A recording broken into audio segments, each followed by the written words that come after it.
Vous voyez l'écran? Oui. Alors, regardez, voilà comment on va faire.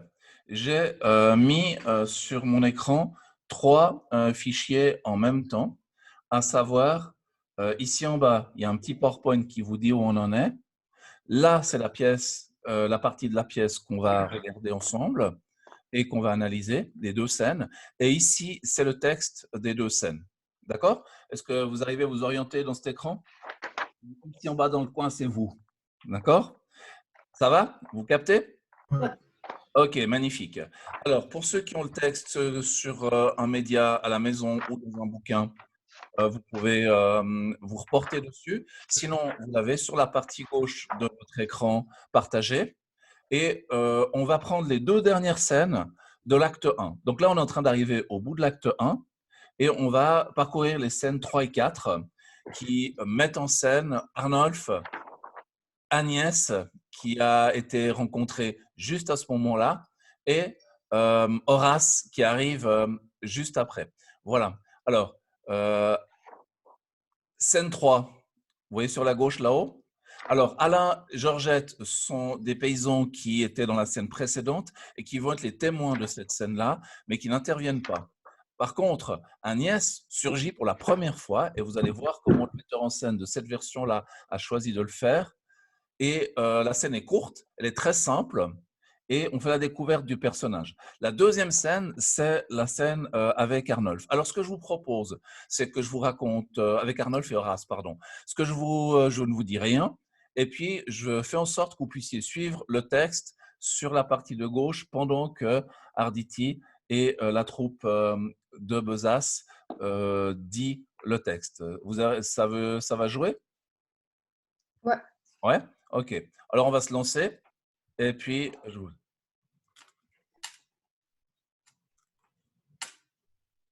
voilà Agnès.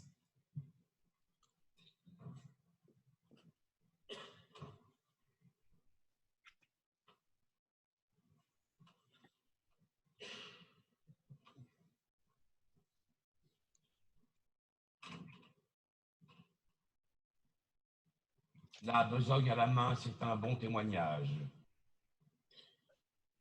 Eh bien, Agnès, je suis de retour du voyage. En êtes-vous bien aise? Oui, monsieur, Dieu merci. Et moi, de vous revoir, je suis bien aise aussi. Vous êtes toujours, comme on voit, bien porté. Or, les puces qui m'ont la nuit inquiété. Ah. Vous aurez dans peu quelqu'un pour les chasser. Vous me ferez plaisir. Je le puis bien penser. Que faites-vous donc là? Je me fais des cornettes. Vos chemises de nuit et vos coiffes sont faites. Ah. Voilà qui va bien. Allez, montez là-haut. Ne vous ennuyez point. Je reviendrai tantôt et je vous parlerai d'affaires importantes.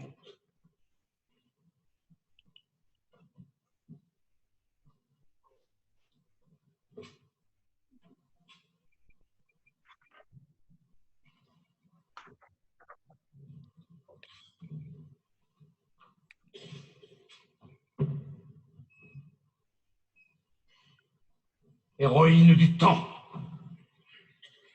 mesdames les savantes, pousseuses de tendresse et de beaux sentiments, je défie à la fois tous vos vers, vos romans, vos lettres, billets doux, toute votre science, de valoir cette honnête et pudique ignorance. Ce n'est point par le bien qu'il faut être ébloui et pourvu que l'honneur soit. Stop. Voilà. Alors, on va reprendre cette scène qui est pas longue et qui est simple. Arrivée d'Agnès. Donc, Je connais cette voix, putain. hein, ben, c'est la voix Arditi, c'est un comédien. Non, non, pas Arditi, Agnès. Agnès, je ne sais pas ce qu'elle a joué d'autre, mais vous Après, allez voir que c'est assez talentueux sa façon d'interpréter. On dirait Gohan, putain. Il y a des critiques Tu racontes. sur la pièce, quoi. Alors, On dirait Gohan dans la version française. alors, Oui, évidemment, là, on a les références. On n'a pas les mêmes références. OK. Alors, globalement, Agnès arrive. Et puis, est-ce que vous avez l'impression qu'elle pose un problème à Arnolphe à ce moment-là? Non. Non, elle est parfaite. Elle est en train de faire quoi? Alors, vous avez vu, ici, il arrive et il dit, tac, tac, tac, voilà, la besogne à la main. La besogne, ça veut dire qu'elle vient avec du travail. Elle est en train de faire de la couture, exactement comme Arnold voulait. Et elle fabrique des cornettes. Alors, ce n'est pas qu'elle fait des pâtes, hein. Les cornettes, c'est les chapeaux des nonnes. Elle fait des vêtements pour les religieuses, des chemises de nuit et des chapeaux et des coiffes, des bonnets pour Arnolphe. Donc, c'est absolument parfait. D'accord? Il n'y a aucun souci. De ce point de vue-là, Agnès est tout à fait remarquablement adaptée et il semble que le projet d'Arnolphe fonctionne. Maintenant, est-ce que si vous avez envie de lire un tout petit peu entre les lignes, c'est quand même particulièrement amusant. Arditi joue de manière extrêmement sérieuse un Arnolphe tragique, sérieux, dur, etc. Mais dans le texte de Molière, il y a quand même quelques petits endroits où ça laisse entendre des choses bizarres. Parce que le seul problème d'Agnès, il est là. D'accord? Est-ce que vous allez bien? Or, les puces qui m'ont la nuit inquiété. Donc, visiblement, elle a dormi dans un lit avec des puces. Et Arnolphe répond quoi? Ah, vous aurez dans peu quelqu'un pour les chasser. Ah. Ça veut dire qu'en fait, il va l'épouser, il sera dans le même lit, mais en fait, on va se livrer entre les deux à des séances d'épouillage, quoi. Ce qui est un petit peu terrible quand même. C'est très ironique d'avoir Arnolphe qui enlève les puces de sa femme. Maintenant, pourquoi est-ce que Molière met ça? Bien sûr pour faire rire, mais quand vous vous faites piquer par des puces, vous êtes comment? C'est quoi le résultat? Tentez un truc. Malade.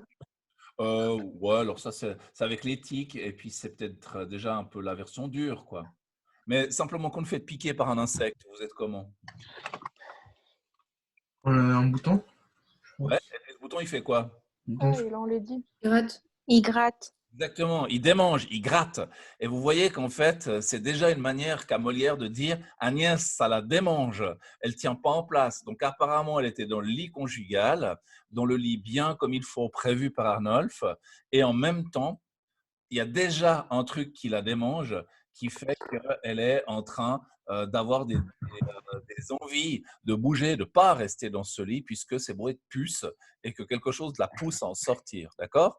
Voilà. Et le tout dernier petit bout de cette intervention, ça conclut en fait le passage Agnès Arnolphe, puisqu'ensuite elle sort, il la renvoie dans ses appartements et entre Horace. Et voilà, regardez, héroïne du temps, mesdames les savantes, les fameuses femmes savantes, hein, pousseuses de tendresse et de beaux sentiments, je défie à la fois vos vers, vos romans, vos billets doux et toute votre science de valoir cette honnête et pudique ignorance. Ça veut dire quoi? Toutes ces femmes formidables de l'époque, très cultivées, qui écrivent des lettres, des vers, des romans, elles sont rien par rapport aux qualités immenses qu'a Agnès d'être parfaitement idiote et ignorante. D'accord? Donc, à ce moment-là, est-ce que la théorie de Arnolphe se vérifie? Tentez une chance sur deux. Est-ce qu'Arnolphe pense avoir raison dans son modèle ou pas? Oui. Oui. À ce moment-là, on est dans 100% Arnolphe, hein, on est d'accord? Tout marche très très bien pour lui et il est en train de se féliciter et dire ouais, alors toutes ces dames extrêmement éduquées, lettrées et bien informées ne pèsent rien à côté de la magnifique imbécilité ignorante de ma petite Agnès, d'accord? À qui je vais aller chercher des puces parce que déjà, elle est démangée par quelque chose. Et ça, c'est des petites allusions comme ça qui annoncent la suite. Alors ensuite, on entre dans la scène 4 et le problème, c'est qu'au moment où Arnolphe pense avoir gagné, qui est-ce qui arrive? Romain. Non. Il y a Romain Horace. qui veut rentrer. Horace. Excusez-moi, c'est bien de me dire. c'est bon. Ah là. Il veut rentrer. Je ne sais plus comment on fait ça. Voilà. Ah, mais je ne peux pas le faire entrer. Faut que je départage. Ah non, voilà. Tac, tac. Et voilà. Tout le monde est entré? Ça joue? Bonjour monsieur. Romain, vous êtes là? Oui, oui, je suis là. Ok, super. Qui est-ce qui est connecté sous le nom d'Evan? C'est moi, désolé, j'ai un problème avec mon téléphone. Si, c'est juste pour vous dire, c'est juste pour vous souhaiter la bienvenue. Voilà. Alors, pour les deux qui viennent d'arriver, on est en train de faire la scène 3 de l'acte 1 où Arnulf rencontre pour la première fois, enfin pas pour la première fois, où le public rencontre pour la première fois Arnulf et Agnès en même temps et on découvre qu'Arnulf semble avoir gagné, semble avoir fait une Agnès complètement conforme à son projet d'ignorance pour les femmes et il critique toutes les femmes savantes en disant qu'elles ne pèsent pas lourd. C'est une femme magnifiquement aussi ignorante que pourrait l'être Agnès. Au moment où il dit ça, qu'est-ce qui arrive? Alors là, c'était la réponse de Diogo. Horace, Bah ouais. Et Horace, c'est qui? c'est plutôt Adil qui l'a dit. C'était l'amant d'Agnès. Voilà, d'accord. Au moment où il pense avoir gagné, je vous rappelle qu'on est à la fin de l'acte 1, il perd. Arrive Horace. Et là, on a vraiment une scène de comédie assez classique. On va voir. Et le premier truc, alors on va la regarder, on va regarder un petit bout de la scène. Voilà, j'avance juste. Arrivée d'Horace, ça c'est pour tout à l'heure. Et puis, on va regarder ensemble comment ça se passe. Donc, on est à peu près. Est-ce... Oui? Je me trompe. Nenni? Si c'est. Non. Et vous-même?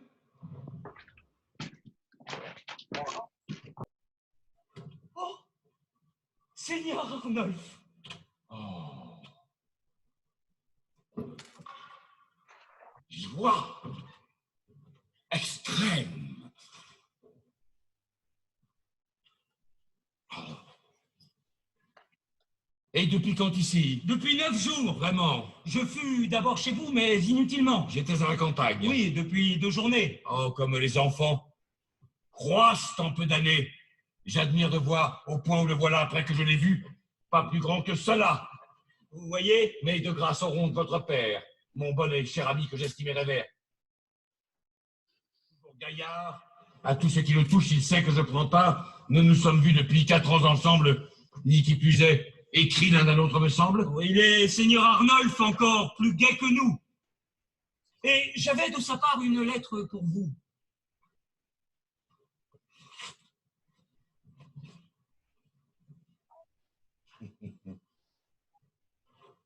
Mais depuis par une autre, il m'apprend sa venue, et la raison encore ne m'en est pas connue.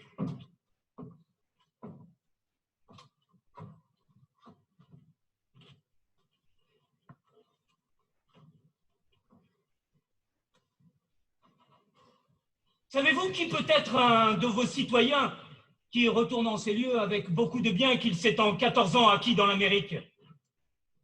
Non, vous êtes en point dit comment on le nomme. Henrik.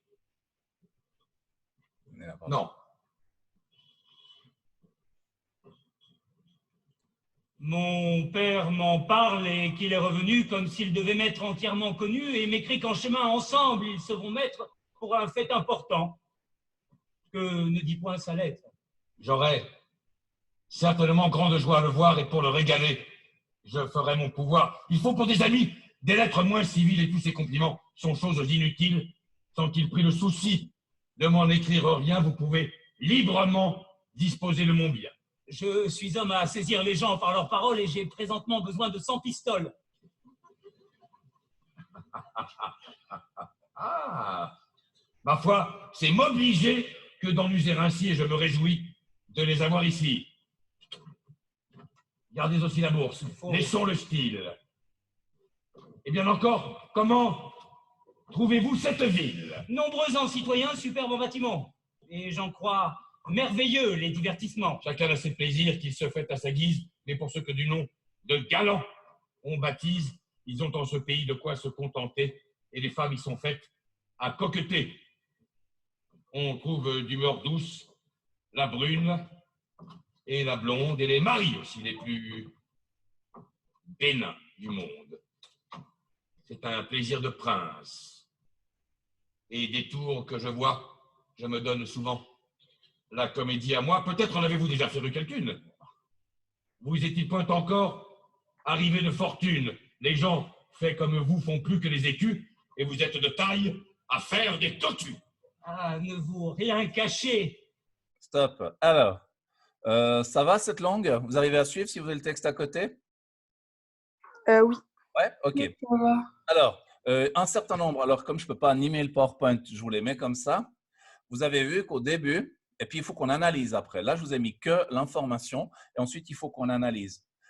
Vous avez remarqué que quand Arnulf arrive, quand Horace pardon, arrive, Arnulf ne le reconnaît pas tout de suite.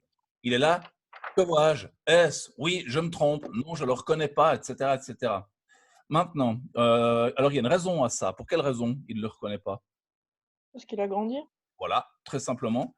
Il l'a grandi, il l'a connu enfant, et voilà qu'il est adulte.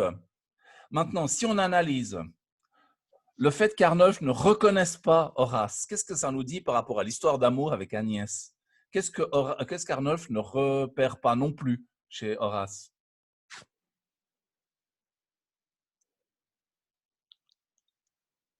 Petite idée? Horace, rappelez-vous que c'est l'amant futur d'Agnès. Il l'accueille bien ou mal, Arnulf? Il accueille bien, il ne se doute pas. Et voilà. Vous voyez, je ne le reconnais pas. C'est-à-dire que je ne vois pas le danger. Je l'accueille dans ma maison. C'est la même chose que dans d'autres pièces de Molière où, en fait, le mari cocu invite l'amant auprès de lui et en plus lui donne plein d'avantages. Là, il lui donne de l'argent. D'accord? Et en plus, deuxième élément, quand il lui demande s'il vient d'arriver, Horace lui dit « Mais moi, je suis là depuis 9 jours. » Alors, ça peut sembler une information inutile. Le seul problème, c'est qu'auparavant, il était où, Arnulf? Regardez, c'est ici. À la campagne. Eh bien, ouais. Est-ce qu'Agnès était à la campagne avec lui? Nope. Pas sûr du tout. Donc, manifestement, il est déjà là et Arnulf n'en savait rien. Il a été pris d'avance. Donc, vous voyez que le match Arnulf-Horace, il est déjà perdu avant même d'avoir commencé. Il découvre que c'est un adulte. En ce sens-là, c'est un client potentiel pour Agnès, qui, rappelez-vous, est démangé par les puces. Hein, ça faut aller comme ça. Et nous voilà un Arnulf accueillant son pire ennemi dans sa maison, comme si c'était un ami. Il a une lettre de recommandation du père et il lui dit, ben, vous êtes chez moi comme chez vous. Vous pouvez librement disposer de mon bien. Ça veut dire quoi? Je suis prêt à vous donner quoi? Bah tout. Tout, de l'argent, du logement, des vêtements, ce dont vous pouvez avoir besoin. Et immédiatement, Horace fait quoi? Là? Une bande d'argent. Eh bien, ouais, tout de suite. D'ailleurs, vous entendez dans la pièce, le public rit. Parce que quand même, dire oui, oui, je peux même t'avancer de l'argent. Dire ah bah ça tombe bien parce que j'ai besoin de son pistolet. Immédiatement, il saute sur l'occasion et en quelque sorte s'engouffre dans les propositions que Arnulf fait lui-même. Donc vous avez en fait un mari cocu, un futur mari cocu, Arnulf, qui en fait creuse lui-même sa tombe et qui marque un autogol monumental en accueillant Horace, puis ensuite en lui donnant tous les avantages. Et on avance un peu plus, et vous avez ce discours ici d'Arnulf qui dit quoi? Alors, il lui dit, et comment est cette ville? Eh ben, Horace, il exprime l'expérience qu'il a faite, des beaux bâtiments, des divertissements sympathiques. Arnulf, il a un peu une autre version de ça. Il dit quoi? Chacun a ses plaisirs, qu'il se fait à sa guise. Mais pour ceux que du nom de galant on baptise, c'est-à-dire les séducteurs, hein, il est en ce pays de quoi se contenter. Alors, il y a beaucoup ou peu de séducteurs dans la ville d'Arnulf? Il y a beaucoup. Il y en a énormément, car les femmes, ils sont faites à coqueter. Alors, elles sont tout le temps dans la séduction. On trouve d'humeur douce et la brune et la blonde. Donc, d'humeur douce, ça veut dire complaisante avec la séduction. Hein. Et les maris aussi les plus bénins du monde. Ça veut dire quoi, bénin, ici? Sans intérêt. Ça pourrait, mais ici, Naïf. C'est pas les plus. Bah, ils voient rien, quoi. Ils sont un peu bêtes. ouais, Naïf. exactement. Et comment ça s'appelle, ça? C'est en 4 lettres? En commençant Naïf. par naïf, 5 lettres en commençant par N. C'est les maris les plus naïfs du monde. Hein. C'est un plaisir de prince et tous les jours je vois, je me donne aussi souvent la comédie à moi peut-être. En avez-vous déjà féru quelqu'une? Dites-vous, Horace, vous êtes déjà peut-être attrapé une de ces jeunes filles. C'est tellement facile. Vous est-il point encore arrivé de fortune? Vous n'avez pas eu cette chance? Les gens faits comme vous font plus que les écus. Donc, dire vous êtes suffisamment agréable à regarder pour que ça plaise. Et vous êtes de taille à faire des cocus. Ça veut dire quoi, ça? Bah, il peut prendre les femmes des autres. Voilà. Vous avez tout ce qu'il faut pour devenir un amant et pour rendre cocu un mari légitime. Alors, naturellement, l'affaire est trop belle et Horace, il a l'habitude de s'engager dans ce qu'Arnolphe lui sert sur un plateau. Regardez bien l'aveu de Horace. De la vérité pure, j'ai d'amour en ces lieux eu certaines aventures et l'amitié m'oblige à vous en faire part. Bon, Oh! En fait, Arnolphe avait raison ou pas? Oui. Il avait à peu près raison. Malheureusement pour lui, et ça vous savez déjà, la jeune femme qu'il convoite, c'est qui? Agnès. Alors là, on n'a plus besoin d'expliquer grand-chose. Regardez comment c'est fait. voilà de nouveau quelques contes, gaillard. Ce sera de quoi mettre sur mes tablettes. Mais de grâce qu'au moins ces choses soient secrètes. Oh. Vous n'ignorez pas qu'en ces occasions, un secret éventé rompt nos prétentions. Je vous avouerai donc avec pleine franchise qu'ici, d'une beauté, mon âme s'était prise, mes petits soins d'abord ont eu tant de succès que je me suis chez elle ouvert à un doux accès et sans trop me vanter ni lui faire une injure, mes affaires y sont en fort bonne posture. Stop. Est-ce que Horace et Agnès se sont rencontrés? Oui. Regardez. Que je me suis ouvert chez elle un doux accès. Et sans trop me vanter ni lui faire une injure, mes affaires y sont en fort bonne posture. Pendant qu'Arnolphe était à la campagne, Horace était en train de séduire Agnès. Vous voyez le truc? Bien. Continuons. Et c'est Regardez. Un jeune objet qui loge en ce logis, dont vous voyez d'ici que les murs sont bénis. Simple, à la vérité par l'erreur sans seconde d'un homme qui la cache au commerce du monde, mais qui, dans l'ignorance où l'on veut la servir, fait briller des attraits capables de ravir, un air tout engageant, je ne sais quoi de tendre, dont il n'est point de cœur qui se puisse défendre, mais peut-être il n'est pas que vous n'ayez bien vu ce jeune astre d'amour de tant d'attraits pourvus, c'est Agnès qu'on l'appelle.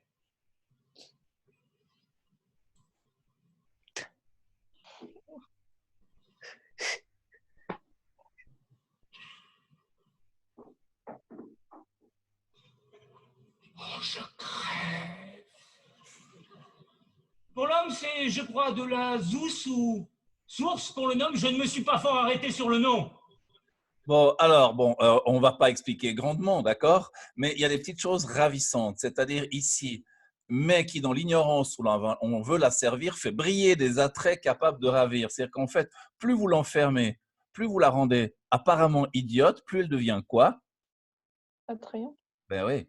Vous voyez, en fait, tout l'érotisme, il est dans le refus. C'est-à-dire, comme elle est difficile d'accès, comme elle est préservée, etc., elle en devient d'autant plus désirable. Et il semble bien qu'Horace ne comprenne pas quoi. Il y a une information qui lui manque, sinon il ne dirait pas ça. Bah, que c'est la future femme d'Arnolphe. Et que cet homme, c'est qui? C'est Monsieur de la Souche. Ben voilà, et que ce monsieur de la Souche, c'est Arnolphe qui est en face de lui. Mais le problème, c'est que pour Horace, monsieur de la Souche ou de la Zousse, etc., il ne sait même pas. Eh bien, et Arnolphe sont deux personnes différentes. Et là, naturellement, il va nous servir le portrait d'Arnolphe en face d'Arnolphe, comme s'il parlait à un autre. Là, il y a des vérités qui font mal. Regardez. Riche, hein, ce qu'on m'a dit, mais On est ici. des plus sensés, non. Et l'on m'en a parlé comme d'un ridicule. Ne connaissez-vous point? La fâcheuse pilule. Eh? Vous ne dites mot? Et oui, je le connais.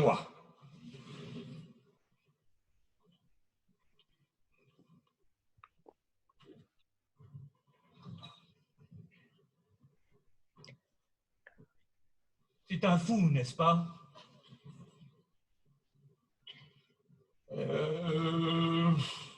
Qu'en dites-vous, quoi?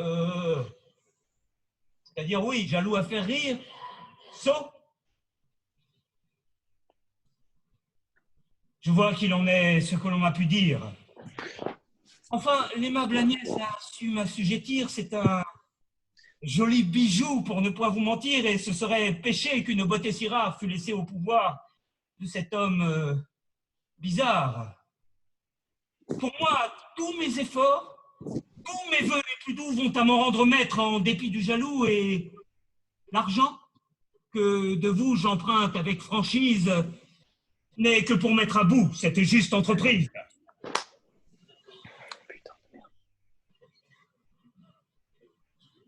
Vous savez mieux que moi, quels que soient nos efforts, que l'argent est la clé de tous les grands ressorts et que le doux métal qui frappe tant de tête en amour comme en guerre avance les conquêtes. Vous me semblez chagrin. Serait-ce qu'en effet vous désapprouveriez le dessin que j'ai fait? Non, c'est que je songeais. Ok, bon, la catastrophe, on est bien d'accord, hein? Alors, affrontement par ignorance entre les deux. À quoi est-ce que Horace va utiliser les 100 pistoles données par Arnolphe? C'est du Agnès? Eh ouais. Vous voyez, l'arroseur arrosé et l'autogol monumental, portrait d'Arnolphe comme d'un imbécile, très difficile à jouer. Ici, il y a des choix qui sont faits, parce qu'en fait, il fait le portrait d'Arnolphe qu'il a en face de lui. Donc, est-ce qu'il doit se rendre compte à un moment donné que ce qu'il décrit, c'est aussi ce qu'il voit? Mais il ne sait pas qu'en face de lui, il a la personne en question. Donc, il y a des espèces de coïncidences. Je suis en train de parler de quelque chose, je pense que c'est ailleurs, mais en fait, tout ce que je dis, c'est ce que j'ai sous les yeux. Et là, ça donne des jeux qui sont extrêmement difficiles. Alors ici, il y a des choix qui sont faits, qui sont particuliers. À voir comment vous jouez cette affaire-là. Voilà. Alors, bon, est-ce que vous désapprouveriez? Arnolphe peut dire quoi? Ben, rien. On va voir comment la scène se termine, puis ensuite on fera la synthèse. Cet Regarde, entretien vous lasse. on est là. Adieu. J'irai tantôt vous rendre grâce.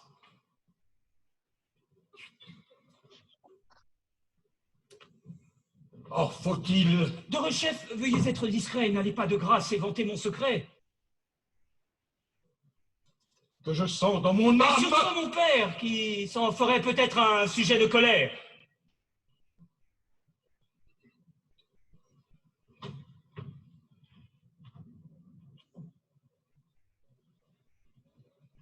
Ah.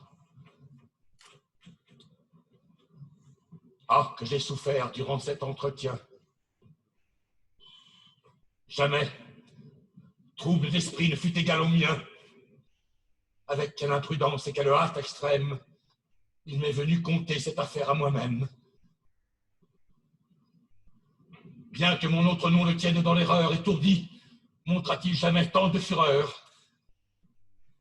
Mais ayant tant souffert, je devais me contraindre, jusque à m'éclaircir de ce que je dois craindre, à pousser jusqu'au bout son caquet indiscret et savoir pleinement leur commerce secret.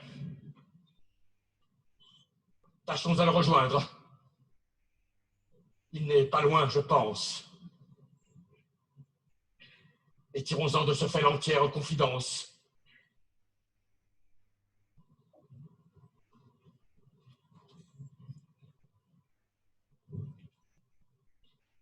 Je tremble du malheur qui m'en peut arriver.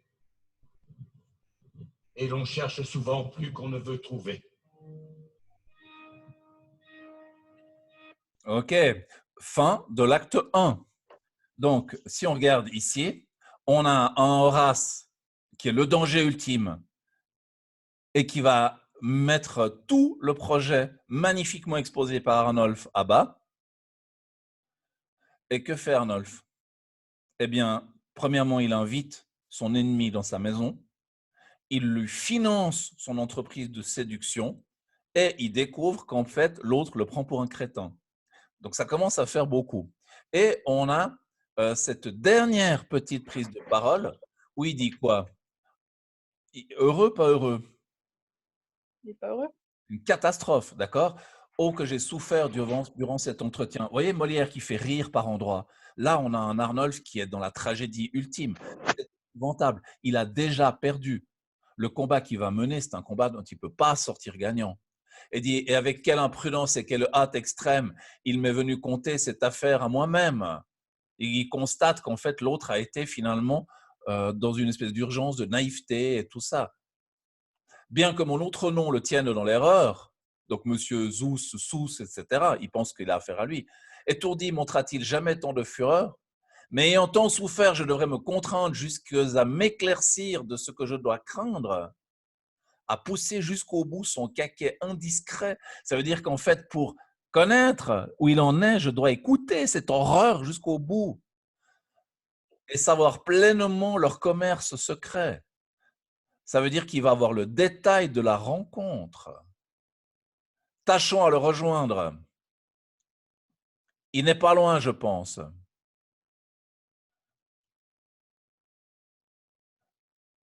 Et tirons ensemble, de ce fait, l'entière confidence. Je veux tout savoir.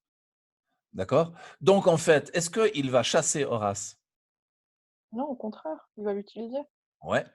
Dit, je vais le rejoindre. Je vais aller chercher la totalité de ce qu'il peut me dire. Je veux tout savoir. Et je tremble du malheur qui m'en peut arriver. Je n'ose même pas imaginer ce que je vais découvrir. Avec une petite phrase au vers 370, et l'on cherche souvent plus qu'on ne veut trouver.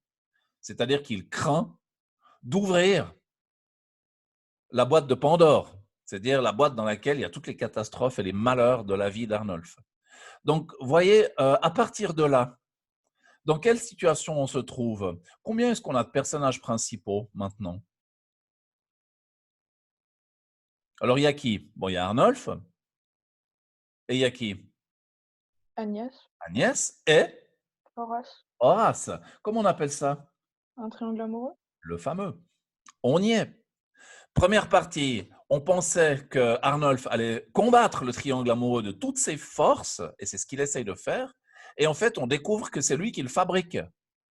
Et ce qui est génial avec le personnage d'Horace, c'est qu'il a un certain nombre de caractéristiques. D'abord, il a 9 jours d'avance. Deuxièmement, il a grandi et Arnulf ne le reconnaît pas. Troisièmement, c'est un opportuniste, c'est-à-dire qu'il profite de ce qu'Arnulf ne fait pas autre chose qu'offrir.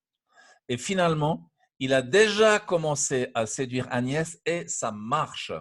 Le truc, c'est est-ce que Arnulf va l'arrêter? Pas au début, en tout cas. Non. Parce qu'en fait, s'il l'arrête, c'est fini l'affaire, elle va devenir secrète, l'affaire avec Agnès. Donc, pour avoir l'information, il doit faire quoi? Jouer le jeu. Et ouais, il doit continuer. D'accord? Il va devoir accepter de voir se dérouler sous ses yeux la tentative de séduction d'Agnès par Horace, sans vraiment pouvoir l'arrêter. Mais en même temps, il va essayer de la bloquer de toutes ses forces. Alors, voyez le truc. À partir de la scène d'exposition, l'acte 1 est tout entier en fait un acte d'exposition. C'est-à-dire un homme qui a un idéal amoureux terrible et qui a servi les femmes. Et vous remarquez que l'histoire des petites puces de Agnès, eh bien, dès le départ, nous indique qu'elle est déjà en mouvement. Ça gratte. Et du coup, la puce sur Agnès que Arnulf essaye d'enlever, c'est Horace. et voilà. D'accord? Ce n'est pas une petite phrase sur les puces. C'est bien de dire ce qui te démange, c'est Horace. Et moi, Arnulf, je vais enlever ça. D'accord? Je vais retirer la puce qui te met en mouvement et qui te fait finalement sortir du confinement dans lequel j'étais enfermé. Alors voilà, c'est ce premier acte. On pourrait entrer davantage, plus précisément, dans l'analyse, par exemple, d'un petit morceau comme ça. On le fera prochainement, notamment ce qui met à la rime et comment est-ce que le portrait d'Agnès est fait au travers des deux personnages. Parce que pour l'instant, Agnès est un personnage un petit peu transparent. Cela dit, qu'est-ce que vous pensez, du peu que vous avez vu, de la manière qu'a Agnès de jouer dans cette interprétation? Est-ce que vous avez l'impression qu'elle est dans la séduction? Pas trop. Pas trop. Est-ce que vous avez l'impression qu'elle est stupide? Oui. Dans cette interprétation? Je ne sais pas, hein, c'est la question de comment vous le sentez. Moi, je dirais que oui. Ouais, c'est possible, hein, parce qu'il faut qu'à un moment donné, on ait quand même quelque chose comme le personnage d'Agnès. Alors maintenant, la question, c'est de savoir si c'est une vraie stupidité ou si c'est une stupidité qui est jouée, qui est feinte, qui est une stupidité stratégique pour faire penser à Arnolphe qu'il n'a pas besoin de se méfier. D'accord? C'est tout le problème. Donc voilà, on va fermer le propos là-dessus. On est passé du duo amoureux un petit peu barricadé à, malgré lui, un triangle amoureux organisé par Arnolphe. Et là, au milieu, une petite Agnès qui vient et dit « J'ai fait de la couture, j'ai fait ceci, cela ». Qu'est-ce qu'elle ne dit pas, Agnès? Bah, qu'elle a vu Horace. Eh bien, quand même. D'accord? Naïve? Si elle était complètement idiote, elle dirait quoi? Bah, qu'elle a été visitée par Horace. Voilà. J'ai vu un jeune homme, il est très charmant, on a passé un excellent moment ensemble. Elle ne dit pas ça. Elle dit, qu'est-ce que vous faites? Eh bien, je fais de la couture. En plus, je fais des cornettes pour les nonnes.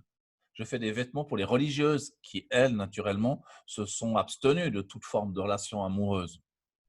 Elle lui raconte ça. Donc, vous voyez, il y a toujours cette hésitation sur le personnage d'Agnès de savoir si vous avez fait une parfaite idiote, et en ce sens, le projet d'Arnold serait réussi, ou si, malgré tous les efforts, elle reste maligne, rusée, attentive et extrêmement vigilante à jouer le rôle pour ne pas être débusquée par Arnolphe. Alors, la suite, au prochain épisode, parce qu'on va entrer dans l'acte 2. Qu'est-ce qui va se passer par la suite? Maintenant, il faut faire quoi? 2 projets pour Arnolphe. Il veut quoi, lui? Arrêter Horace. Ouais, il faut liquider Horace d'une manière ou d'une autre, mais en même temps, il manque d'informations, donc il faut faire quoi? Il le laisse faire. Ouais, d'accord? D'un côté, vous voulez l'empêcher, et pour l'empêcher, vous êtes obligé de le laisser faire. Donc, il se trouve dans une situation invraisemblable. Et qui, naturellement, est la meilleure personne pour avoir de l'information, en tout cas celle dont on espère l'information la plus précise, ça va être Agnès. Elle va se trouver là au milieu. Alors après, la question de comment faire jouer Agnès, soit comme une manipulatrice géniale, soit comme une parfaite idiote, si vous choisissez soit une version, soit l'autre, peut-être que c'est moins intéressant. Et ici, j'ai retenu cette version-là du metteur en scène Besace, parce qu'en fait, il se déplace quelque part entre les deux. On ne sait pas ce qu'Agnès sait, on ne sait pas si elle va trahir ou pas, on ne sait pas si elle est au courant ou non, et si elle est brillante ou parfaitement sotte. On est entre les deux, et vous allez voir que la scène, la fameuse scène où elle explique que tout le monde veut la séduire, c'est une véritable tuerie en termes de jeu de comédien. Donc voilà. Ok. Est-ce que c'est clair jusque-là? Oui. Ouais, super, vous avez compris? Ça paraît assez clair, non? Monsieur, j'ai juste une question. Est-ce que vous avez enregistré le cours? Ouais, je crois qu'il est en train de s'enregistrer. On va savoir ça dans un instant, mais je pense que oui. Oui, oui. Ok, c'est enregistrement. C'est là-haut, hein? Oui, c'est écrit en haut. Voilà. Donc, normalement, oui. Alors, je vais juste couper le début et la fin, là où on discute, et puis je vous mets le milieu en ligne. Ça marche, merci. D'accord? Ouais. Voilà.